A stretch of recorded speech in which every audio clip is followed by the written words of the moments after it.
Hey all, how's it going? This is George from TechLunar.com, and in this video I've got in my hands the Bigme Hibreak, which is an e-reader smartphone. Let's have a look at more details.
Speaking of the design, it's a very simple phone. I think that's the best way to put it. A very minimalistic phone with a speaker and a 5 megapixel front camera.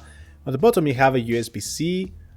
Be careful because it doesn't come with a USB-C cable, so you kind of want to have your own to charge it. 2 microphones at the bottom for better recording quality. The back is not leather, don't be confused. It's made out of plastic, and it definitely feels that it's made out of more of a premium quality. On the right side on the top, you've got the SIM card slot. And by the way, you can also insert a micro SD card up to 1 terabyte. And that's actually a lot of space, especially for a minimalistic phone. On the middle, you've got the on and off button. And at the bottom, you've got the volume buttons, which you can use while reading a book in order to change a page to the previous or to the next one. And obviously to change the volume up and down. A way back comparison between the iPhone XR, which is quite old by the way, I would say the size is pretty much the same.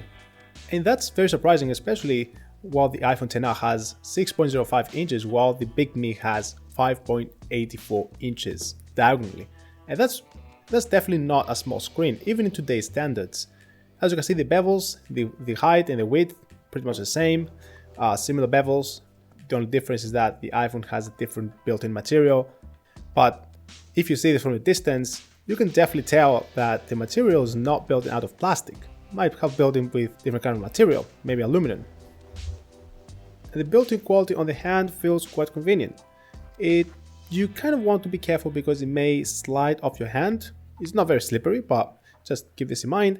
And if that's the case with your hands as well, you feel that it's gonna slip off your hand, don't worry because Bigme has some dedicated cases specific for the Bigme, and we have one in my hands to try this out. And I would say that on the case it's slightly better, it's less slippery. I always like having cases on my phones because what if it drops, then it breaks and something or shatters. I would like to have the extra protection. Now the screen looks something similar that you would see on a Kindle Fire. So for example, if I compare it with my iPhone, as you can see there are significant differences.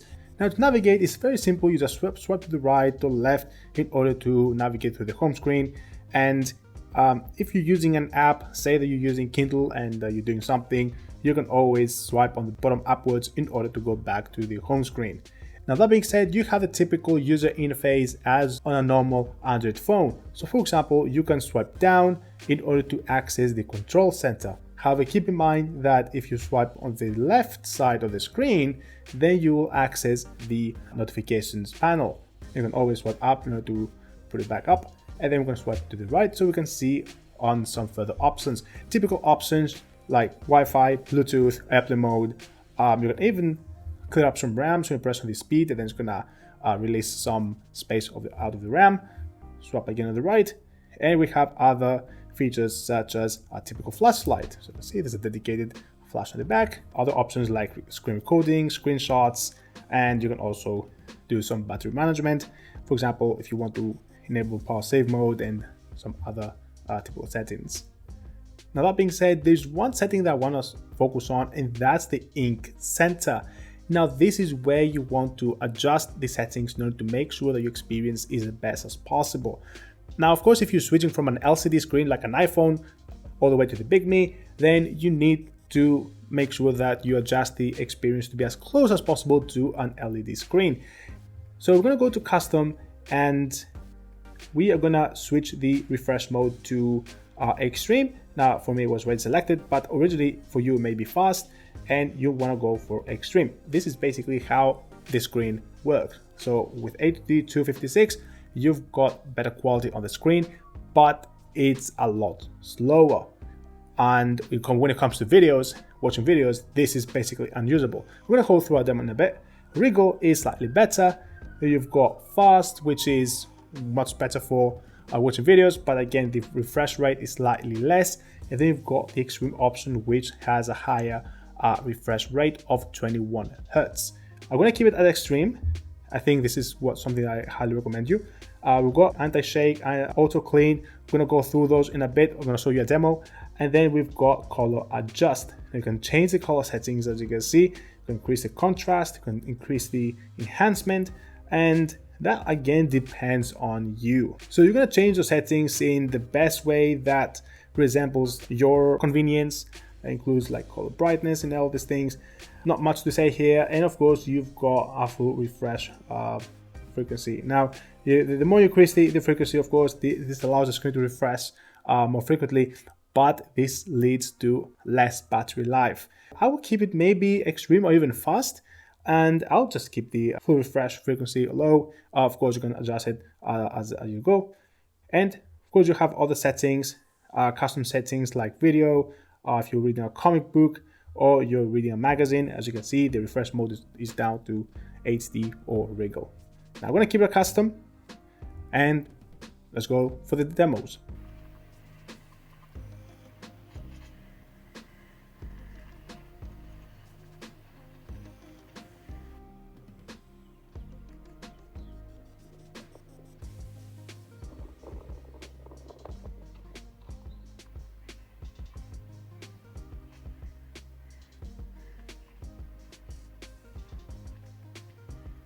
One thing that most people do while using a phone is, of course, the camera. You cannot go anywhere without using a phone with a camera, of course. You have to have a very good camera. And good news is that the Bigme has a good camera. It has a 13 megapixel camera on the rear and 5 megapixels on the front. Now, given the nature of the screen or of this device, you won't be able to see the pictures in the resolution that you may want, which means that you will have to move your photos and your videos from Bigme to your computer or to another phone in order to view them. However, I want to reassure you that it takes some really good pictures, and I walked the streets of the beautiful city of Edinburgh and I took some random photos and videos around, and as you can see, the quality is even comparable with an LCD screen. It's not the best, it's not like an iPhone 16, but neither a 7-year-old phone. I would say I'm quite happy with it.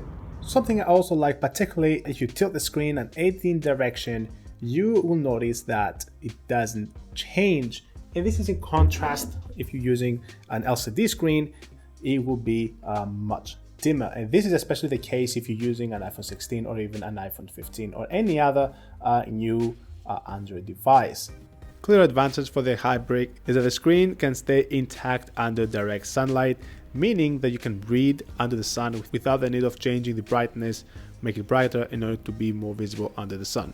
Something I always say to people who are interested in buying the Bigme is that this is not your ultra powerful high-end smartphone that you will find on the market, such as the iPhone 16 or the Samsung Galaxy S20. So the best way to think about it is that it's a mini Kindle Fire with some additional features which allow you to communicate with your friends, connect to the internet, download your favorite apps, WhatsApp, Facebook, YouTube, whatever, and basically do your daily activities that you would normally do if you had an iPhone or an Android phone. The most important thing that I really like from the Bigme, and I really thank Bigme for doing this, is the Google Play Store. So you can go to Google Play Store and you can download pretty much any app that you like. For example, I downloaded recently TikTok and experiment with it. Also Audible is also available. You can even download Netflix. However, I highly warn you that the screen is not built in for videos.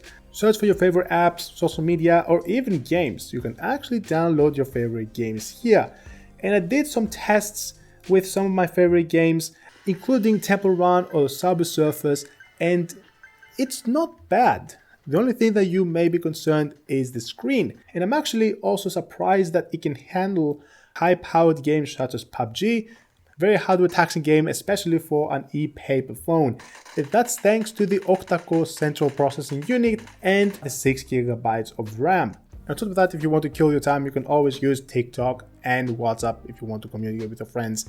And even YouTube, you can go to your favorite YouTube channel, and watch your favorite videos. Bottom right, and then go to the three dots on the top in order to receive a notification as soon as the video is out.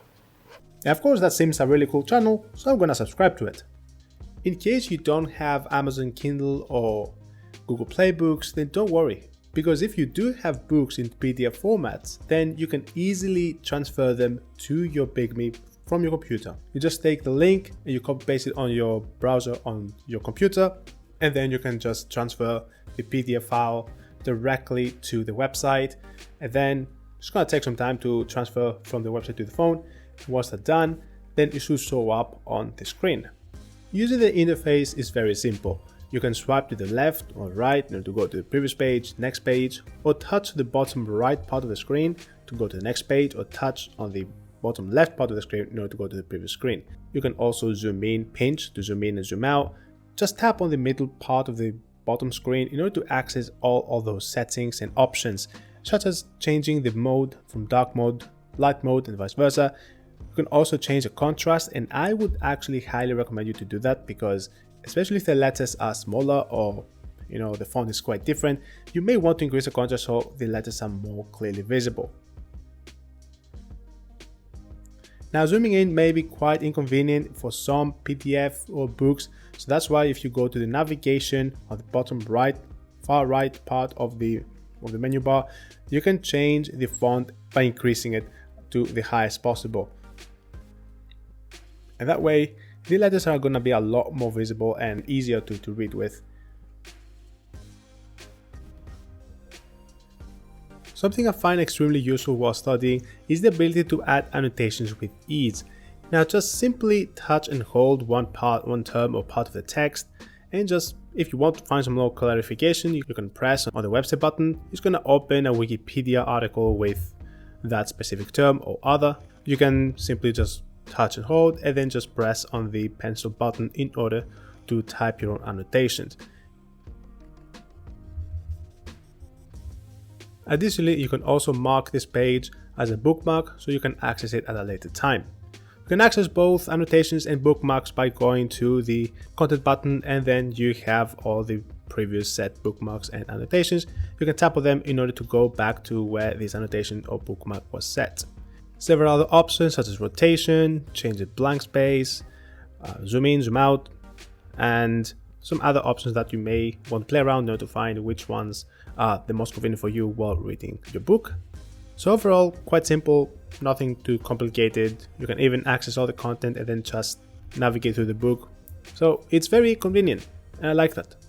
Additionally, you can also read comics or anime, and something I like from this is that it renders each page of the book. You can press on the lower key or upper key in order to go to the previous or next, and by pressing on the lower key, it can move on to the next text.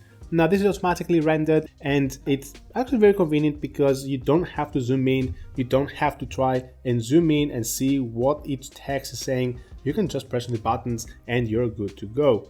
Now, of course, you're probably going to tell me, why do I need this? And that's the main reason why ebooks were released, because they use a different kind of screen. It doesn't produce as much blue light as an LCD screen does, and it's much more relaxed on the eye. So you can actually stare at the screen for much longer than you normally do on an LCD screen.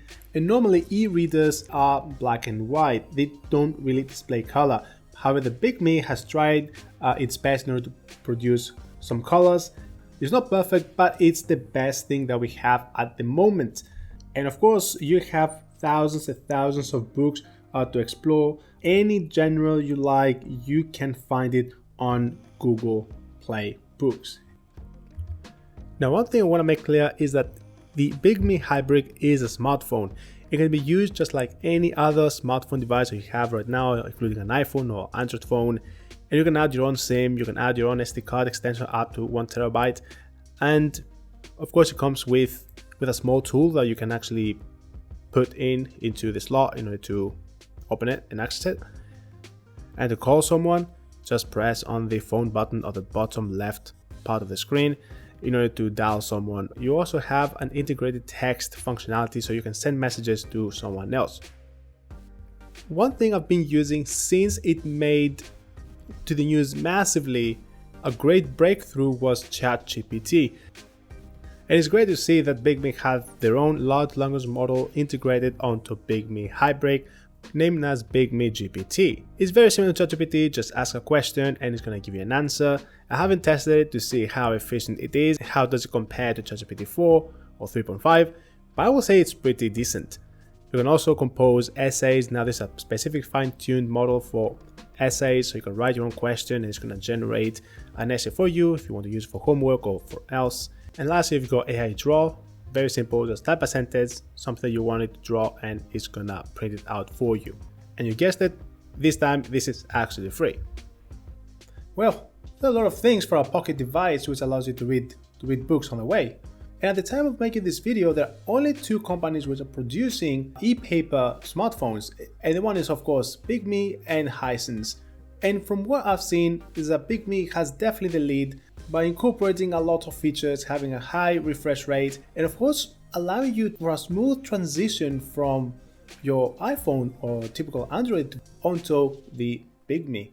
Now you're probably going to ask me, would I consider switching to Hibreak? Now I'm going to give you my honest opinion. I would definitely say yes. Now I think we are still pretty early with this kind of technology by using e-paper smartphones, but I do believe that they are gonna grow in popularity in the near future. And given that Bigme has the head start with that, I cannot wait to see how much it's gonna evolve in the next years.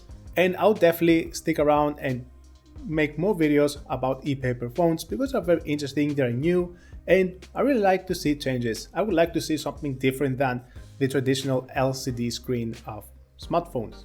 Speaking of price, you can get yours for $250 if you want the black and white only version, or $280 for the color version. And the one I have is the color version, and I believe that it's worth to spend $30 more in order to get the colorful version, because of course having some graphics is going to be useful, especially if you use the browser to look up for some websites or articles. You kind of want to have an idea of what the colors are, and of course if you take photos and videos, you still kind of want to have an idea of what the photo looks like. So I believe it's going to be worth it, so definitely check the link down in the description in order to get yours. Now if you have one of these, please definitely let me know down in the comment section what you think of those and how do you find the transition from a typical LCD phone to using Bigme, for example. Don't forget to like this video if you found this useful, and definitely share this with your friends in order to let them know about this really cool technology which could definitely become big in the future. Lastly, don't forget to subscribe and hit the notification bell in order to be the first one to watch my latest videos. Thanks for watching. As always, I'm going to see you in my next video.